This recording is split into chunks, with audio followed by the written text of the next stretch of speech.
Здравствуйте, подскажите, пожалуйста, где можно вылечиться от храпа? Храплю уже во всех положениях, напрягаю всех, не говоря уже про себя. Спасибо, Валерий. Но вы знаете, вылечиться от храпа, ну вот я скажу, вылечиться от храпа нельзя.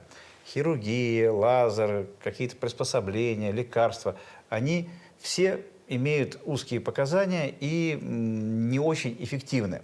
Другое дело, независимо от чего храп, насколько он вреден лично для вас, потому что очень часто во время храпа мягкое небо перекрывает доступа кислорода в легкие, и человек на минутку прекращает дышать, так называемая слип-апноэ. А вот это уже может быть причиной всего. У этих пациентов чаще, кстати, эректильная дисфункция, диабет, гипертония, внезапная смерть. И вот это надо обращаться к специальным докторам, они вас положат на ночь, запишут все параметры, и если надо, предложат специальный прибор. Не очень приятно спать с маской, но сегодня это единственное, что может предотвратить и помочь.